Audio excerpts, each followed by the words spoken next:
ఇండియాలో మహిళలకు ఎక్కువ క్యాన్సర్ కానీ పురుషులకు ఎక్కువ మరణం. రీసెంట్గా వచ్చిన బీబీసీ ఆర్టికల్ ప్రకారం ఇండియాలో మహిళల్లో క్యాన్సర్ కేసెస్ ఎక్కువగా డయాగ్నోస్ అవుతున్నాయి, కానీ పురుషులు క్యాన్సర్ కారణంగా ఎక్కువ మరణిస్తున్నారు. మహిళల్లో క్యాన్సర్ కేసెస్ ఎక్కువగా ఎందుకు కనిపిస్తాయంటే బ్రెస్ట్ మరియు సర్వైకల్ క్యాన్సర్స్ కోసం స్క్రీనింగ్ ప్రోగ్రామ్స్ ఎక్కువగా జరుగుతున్నాయి. అవేర్నెస్ క్యాంపెయిన్స్ వల్ల ఎక్కువ మంది మహిళలు ఎర్లీ స్టేజ్లో చెకప్స్ చేయించుకుంటున్నారు.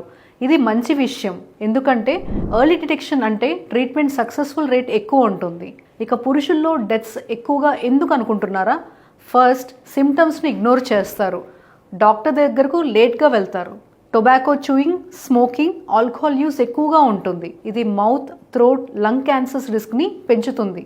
Life style issues, unhealthy diet, physical activity అసలు లేకపోవటం, స్ట్రెస్ లెవెల్స్ ఎక్కువగా ఉండటం, ఇవన్నీ క్యాన్సర్ రిస్క్ని పెంచే ప్రధాన ఫ్యాక్టర్స్.